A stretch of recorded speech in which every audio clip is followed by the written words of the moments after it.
वो वाला वीडियो कोई यूट्यूब पे नहीं डालेगा। छिपाने की कोशिश की जा रही है। उसमें गोरखपुरिया भाऊजी का नाम है, गोलू राज का है और राधा राज का, जिसमें से गोलू राज को पुलिस ने गिरफ्तार भी कर लिया है।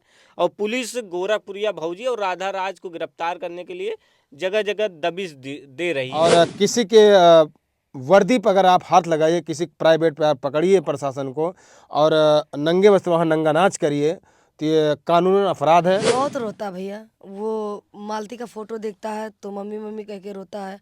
और मोबाइल जैसे आप ऐसे करोगे कि युवराज इसमें देखो, बुलाओ, तुरंत पापा बुलाता है, मम्मी बुलाता है, अम्मा, मोबाइल देखेगा अम्मा कहेगा, पापा को बुलाएगा।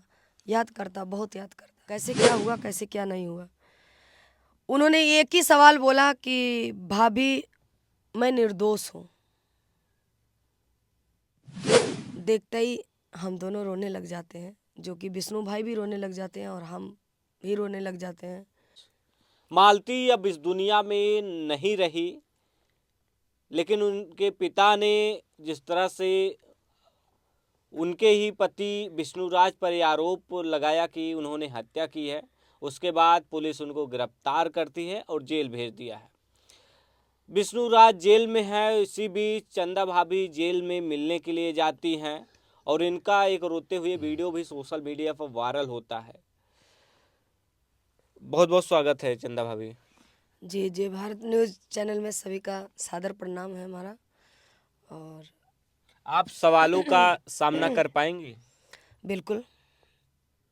एक बात बताइए, जी जिस पति पर ये आरोप लगा है उसने अपनी पत्नी की निर्मम हत्या कर दी है, जी उनके पिता ने आरोप लगाया है और ये बात उनके पिता ही नहीं कर रहे हैं, जी ये बात मालती मरने से पहले भी एक वीडियो बना कर गई है कि अगर मुझे कुछ भी होता है तो इसका सीधा जिम्मेदार उसके पति विष्णुराज होंगे।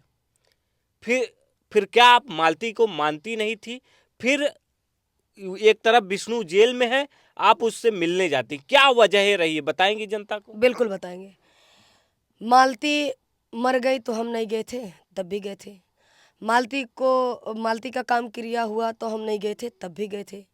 तो विष्णु जेल में है तो विष्णु से भी मिलने होंगे। हम आपके दोस्तों से, अपने दोस्तों से, अपने जनता से हम ये सवाल करना चाहते हैं कि क्या कोई अपराधी बंद रहता है तो उससे कोई मिलने नहीं जाता है? और इनका तो अभी अपराधी सिद्ध भी नहीं हुआ है, कोई अपराधी सिद्ध भी नहीं किया है। तो पब्लिक चिल्ला रहा, पब्लिक के चिल्लाने से थोड़ी ना हो जाएगा। पब्लिक चिल्ला रहा अपराधी है, अपराधी है। मालती भाभी कह रही थी वो उनका मैटर था, उनके पति पत्नी का मैटर था, जिंदे का मैटर था। और मरने के बाद लोग चिल्ला रहे हैं। जब तक सर पुलिस प्रशासन नहीं कह देती है कि विष्णु अपराधी हैं, तब तक मैं नहीं अपराधी मानती हूँ। ना अर्जुन को, ना राधिका को और न विष्णु को, तीनों में से किसी एक को मैं नहीं मानने के लिए तैयार हूँ। ये जो विष्णुराज की प्रेमिका का नाम आ रहा था, बार बार ये कहा जा रहा था विष्णुराज की एक प्रेमिका है राधिका, इसीलिए विष्णु ने इस तरह से हरकत की है, मतलब कि मालती को मारा है।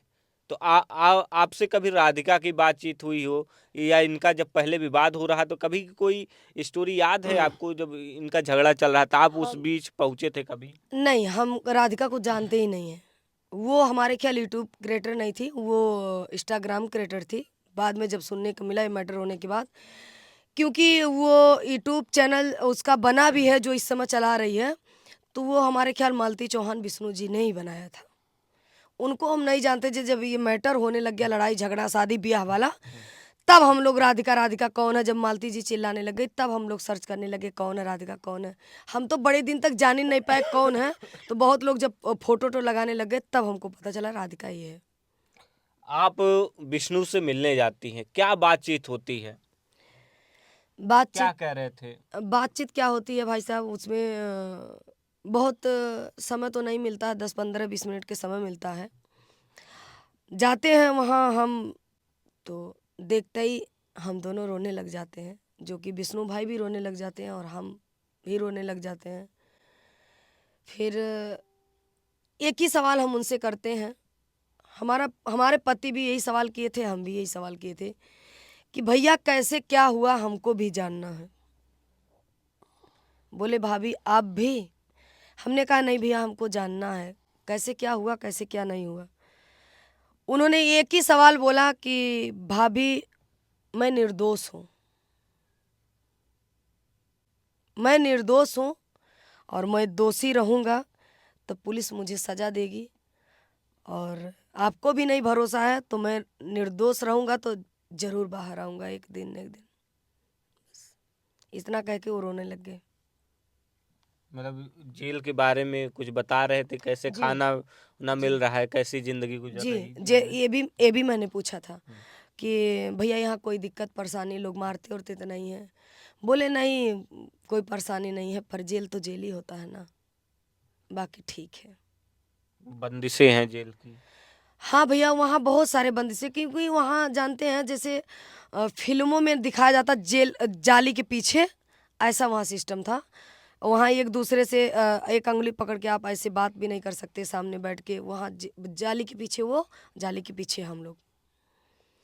तो यही बातचीत हुई, बहुत ज़्यादा वहाँ बातचीत नहीं हुई, और बोले ठीक है, बस यही बातचीत हुई, बहुत ज़्यादा बातचीत नहीं हुई थी। जेल में कैसे एंट्री की है? अगर कोई आम और कोई मिलना चाहे, अगर उनका कोई हमदर्द। जी आधार कार्ड लगता है वहाँ, एक आधार पे 3 लोग मिलते हैं। आधार कार्ड लगता है, आधार कार्ड उनके बाप के नाम, किससे मिलना है बस मुलाकात हो जाती है। मुहर वुहर भी बताए लगती हाँ है। मोहर लगता है, हमारा मोहर तो ख़त्म हो गया है हाथ में, मोहर लगता है। और फिर वहाँ गेट पे जाओ तो वहाँ पहले यहाँ मोहर लगाया जाता है, फिर गेट पे जाओ तो पूरी शरीर जांच होती है, जांच होने के बाद फिर अंदर, ऐसा कुछ। तो आप लोग सवाल कर रहे हैं कि आप उनकी हमदर्द हैं। आप एक तरफ मालती के पिता उन्हीं पर हत्या का आरोप लगा रहे हैं, आप उन्हीं से मिलने जा रही, तो क्या आप मालती के पिता की बात नहीं मान रही, मालती की बात नहीं मान रही? कब नहीं माने, हम हमेशा कहते आ रहे हैं, हमारा हम भी ब्लॉग बनाते हैं और हर एक वीडियो मेरा पड़ा है। हम हमेशा सबके साथ हैं, ऐसा नहीं है कि हम मालती को न्याय नहीं चाहते, हम खुद मालती को न्याय चाहते हैं। जैसे कि जब तक मालती को न्याय नहीं मिलेगा, जब तक मालती की न्याय देखती है भैया, तब तक नहीं मिल पाएगा जब तक अर्जुन और राधिका गिरफ्तार नहीं होंगे। जब तक अर्जुन और राधिका गिरफ्तार नहीं होंगे तब तक मालती को न्याय कैसे मिल सकता है? क्योंकि पहले तो ऐसा कोई घटना नहीं हुआ, इन लोग के आने के बाद घटना हुआ है। मालती पता चलता अर्जुन से शादी की है, अर्जुन विष्णु पता चलता राधिका से प्रेम किए हैं। तो जब तीनों लोग इकट्ठा होंगे, जब तीनों लोग पकड़े जाएंगे, पूछताछ होगा, तभी कुछ पता चलेगा। तो भैया हम न उनको अपराधी मानते हैं और न हम ये कहते हैं कि मालती को न्याय न मिले, मालती को न्याय मिले। बार बार मेरा भी निवेदन है कि मालती को न्याय मिले। लेकिन कैसे न्याय मिले, कैसे न्याय मिलेगा आप बताइए? एक तरफ जो आरोपी हैं, आप उनकी हमदर्द बनकर के उन्हीं से जेल में मिलने जाती हैं। आप कैसे अच्छा लोग ये लोग सवाल जी लोग कहते हैं, लोग कह रहे हैं। अच्छा मैं ये भी सवाल करती हूँ कि जो जो दुश्मन इनका दुश्मन हो सकता है, वो दुश्मन मेरा हित नहीं हो सकता? जो दुश्मन इनका दुश्मन हो सकता है तो क्या मेरा हित नहीं हो सकता है? तो मैं हाथ जोड़ के निवेदन करती हूँ सबसे। जो भी ऐसे जो भी कुछ है, देखिए न्याय और हित वाली बात यह है कि उनको न्याय कैसे मिलेगा, तो ये प्रशासन दिलाएगा उनको न्याय, हम थोड़ी दिलाएंगे।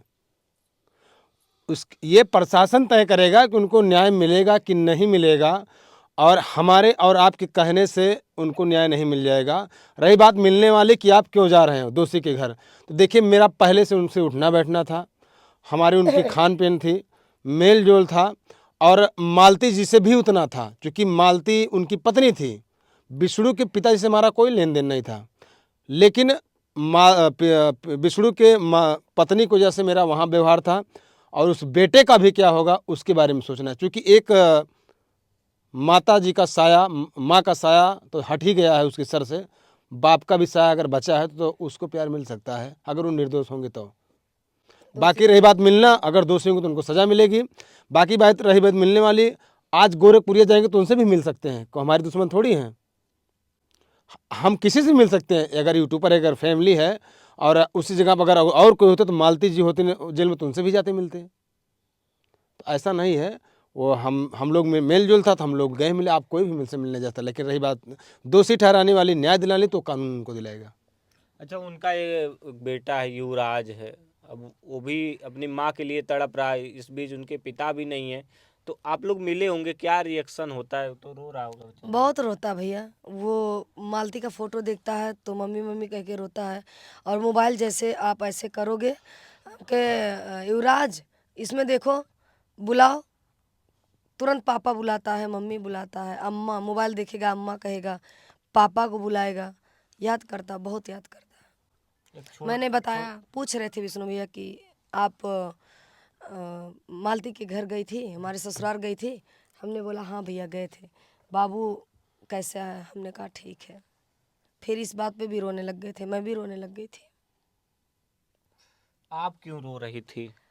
मुझे एक हमदर्द भैया, एक हमदर्द ये कि बताइए, एक समय था जब वो लोग उधर उस रास्ते से गुजरते थे, तीनों परिवार यही तरफ सोते आते थे मेरे यहाँ, जाते थे मेरे यहाँ। एक बच्चा है, बच्चा के याद करके, उनकी बीवी की याद करके और उनको सलाखों के पीछे देख के बस ये रोना आ रहा था कि पता नहीं ऐसा क्या दिन आ गया, किसका नज़र लग गया, कैसे हो गया कि आज ये धारा है। बस एक लड़की जो हंसती थी, खेलती थी, यूट्यूब पर वीडियोज बनाती थी, पति पत्नी का साथ में ही वीडियोज आते थे, और लड़ाई झगड़े, कहा जाता है पति पत्नी में तो झगड़े अक्सर होते रहे, अक्सर होते रहते हैं। प्यार भी होता है, लड़ाई भी होती है, लेकिन ये लड़ाई और प्यार के बीच में इतनी मिस्टी हो गई कि लोग समझ नहीं पा रहे कि आखिर हुआ क्या है एक्चुअली में।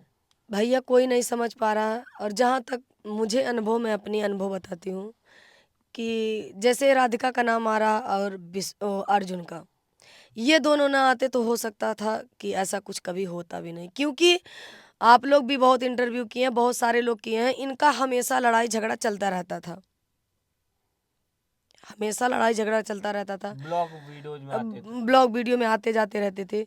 जो लोग आज कह रहे हैं वो हत्यारा है, वही लोग पहले कहते थे ये लड़ाई नहीं है, ये व्यूज का खेल है, नौटंकी है। नौटंकी है। जो लोग आज कह रहे हैं वो हत्यारा है, वही लोग कहते थे ये नौटंकी कर रहे हैं, ये व्यूज का खेल है, इसका चैनल नहीं चल रहा तब ये ऐसा नौटंकी करता है। तो बहुत सारे बात है, बहुत सारे राज हैं, क्या करेंगे, ये जांच के मामला है। पुलिस प्रशासन अपने काम खुद करेगी बहुत अच्छे तरीके से, इतना सब हम लोग को भरोसा है, क्योंकि योगी आदित्यनाथ का सरकार है और बहुत अच्छे से इसका जांच पड़ताल होगा। ऐसा नहीं है प्रशासन पर भरोसा है, लेकिन जिस तरह से थाने में हंगामा होता है, मौली थाने में किन्नरों का एक समूह जाता है, यूट्यूबरों का एक समूह जाता है, कुछ लोग वीडियो बनाते हैं और किन्नर जो है वहीं पर हंगामा करते हैं, वो भी नग्न अवस्था में आकर के। पुलिस प्रशासन के लिए कहें कि वहाँ बहुत सारी दिक्कतें हो जाती हैं, तो आप भी वहाँ पर जाने वाली थी, तो क्या एक्चुअली में ये सब प्लान में था कि किन्नर वहाँ पे जाएंगे, हंगामा करेंगे, आपका भी वहाँ पहुँचना था, ऐसा क्या? नहीं, नहीं, हम लोग नहीं देखिए, जाने वाले थे। हम ना जाने वाले थे, ना हमको पता था, किसी को कुछ नहीं पता था। जितना लोग गए थे किसी को, ब्लॉगर के कुछ नहीं पता था। जैसे पहले से ये बोला जा रहा था कि गोलू जी बोले थे कि वहाँ कुछ तहरीर और दिया जाता है कहीं प्रदर्शन, धरना प्रदर्शन देने में ऐसा कुछ होता है, तो किया जाएगा मालती के काम के बाद, एप्लीकेशन देंगे हम, पता नहीं कहाँ दिया जाता जी। देखिए ऐसा कुछ भी नहीं मामला था। किन्नर समाज आते हैं उनकी सहायता करने के लिए, तो वहाँ वो लोग उनके यहाँ जो 13 संस्कार था, तो ऐसा कुछ बातें हो रही थी, तो अचानक ये लोग वहाँ पर पहुँच गए। लेकिन अगर धरना अगर आपको देना था, मेरा कहना मानना है, तो धरना देने के लिए नियम होता है। आप एप्लीकेशन दीजिए डीएम के यहाँ और कप्तान जी के यहाँ, और मान लीजिए थाने पुलिस आप वकील लेके जाइए। लेकिन ये लोग देखिए, कानून से अगर खिलवाड़ किए तो ये बहुत गलत बात है, क्योंकि वही कानून हम और आप लोगों की रक्षा करता है। और किसी के वर्दी पर अगर आप हाथ लगाइए, किसी प्राइवेट पर आप पकड़िए प्रशासन को और नंगे वस्त्र वहाँ नंगा नाच करिए, कानूनन अपराध है। तो वो जाहिर सी बात है, अगर जो गलत किया तो उसको सज़ा जरूर देगी सरकार। अब चाहे वो क्यों कोई गलत किया हो, अब चाहे यूट्यूबर गलत किया हो या किन्नर समाज गलत किया हो या किसी के कहने पर किया हो, चूँकि वहाँ हम लोग थे नहीं, ना उसके बारे में जान सकते हैं कि कौन वहाँ गया था, कैसे गए थे, लेकिन वो लोग वहाँ पहुँचे हैं, वीडियो के माध्यम से हम लोग जानते हैं। तो ये प्रशासन के अनुशासन के खिलाफ है। आप बताइए, जब तहरीर दे गई है, मुकदमा हो गया है जो है, तो एक मुजरिम पकड़ ही गया है, एक आरोपी गिरफ्तार है। मेन मुजरिम, आप जिसको मुजरिम आप लोग ठहरा रहे हैं, उनके पिता जिसको मुजरिम कह रहे हैं, मैं तो नहीं कहता हूँ मुजरिम है, ना प्रशासन कह रही है, लेकिन उनके पिताजी अगर कह रहे हैं कि वो मुजरिम है तो वो पकड़ ही गए हैं। उसके बाद आपको थाने में क्या जरूरत है जाने की, बता दीजिए। तहरीर आप तीसरे के नाम दिए तो आप प्रशासन से बात करिए, आप अपने वकील से बात करिए, कचहरी में जाइए, कोर्ट पर जाइए, आपको थाने पर जाने की क्या जरूरत है। मान लीजिए अगर आप गए भी हैं, मानते हैं धरना दिया जाता है, तो उसको नियम से आप धरना देते और जाके बाहर बैठ जाते। प्रशासन खुद आपसे पूछती भैया क्यों धरना आप दिए हैं, आराम से बात करते, लेकिन इसका मतलब थोड़ी वहाँ लंगा नाच करे। तो भाई गलत जो किया, जो आपने देखा था किस तरह से हंगामा हुआ? मैंने बहुत देखा था, बहुत वहाँ तड़क गए। ये चीज़ देखने के लिए बहुत दर्द हो रहा था कि जिस तरह एक पुलिस और प्रशासन, एसओ साहब, वहाँ कांस्टेबल महिला, जिनके साथ वो लोग हाथ जोड़ के ऐसे गिड़गिड़ा थे एसआई साहब जी जो है, लेकिन उन लोगों की बात किसी ने सुना नहीं। तो वो हंगामा करते थे, गलत नहीं किए हैं, आप बता दीजिए। वो भी किसी के भाई बहन बेटे हैं, दिन रात हम लोग के लिए सेवा करते हैं। और जो लोग कहते हैं, किसी का नाम नहीं लेना चाहूँगी, जो लोग कहते हैं कि वहाँ मैं थी नहीं, वहाँ मैं कुछ जानती नहीं हूँ, वहाँ ये नहीं था, वहाँ वो नहीं था, ये जान लीजिए भाई साहब, एक ब्लॉग बनता है, वो ब्लॉग डिलीट हो गया, पर किसी किसी के पास होगा अभी। एक ब्लॉग बनता है, उसमें कहा जाता है वो वाला वीडियो कोई डालेगा नहीं यूट्यूब पे, वो वाला वीडियो कोई यूट्यूब पे नहीं डालेगा। छिपाने की कोशिश की जा रही है। ठीक है, छिपाने की अगर कोशिश की जा रही तो प्रशासन के पास तो हर जगह आजकल सीसीटीवी कैमरा वैसे लगे रहते हैं, वहाँ सीसीटीवी कैमरा लगा है। और इतना गलत काम करने के बाद प्रशासन से वहाँ वो लोग तहरीर भी नहीं देते हैं, वापस चले आते हैं। आने के बाद सुबह मुकदमा हो जाता है। एससीपी साहब जी अपना खुद बयान करते हैं, लोगों को चिन्हित करके जो वहाँ दुष्टपना किया है, जो नंगा नाच किए हैं, चिन्हित करके इन लोगों को नाम कार्रवाई किया जाए। अच्छा, जो नामजद एफआईआर पुलिस ने किया है उसमें गोरखपुरिया भौजी का नाम है, गोलू राज का है और राधा राज का, जिसमें से गोलू राज को पुलिस ने गिरफ्तार भी कर लिया है। और पुलिस गोरखपुरिया भौजी और राधा राज को गिरफ्तार करने के लिए जगह जगह दबिश दे रही है कि जल्द ही गोरखपुरिया भौजी को भी गिरफ्तार कर सकती है, राधा राज को भी, और 7-8 अज्ञात यूट्यूबर उनके भी खिलाफ है, वो भी चिन्हित कर रही पुलिस कौन कौन इसमें शामिल थे, गिरफ्तार।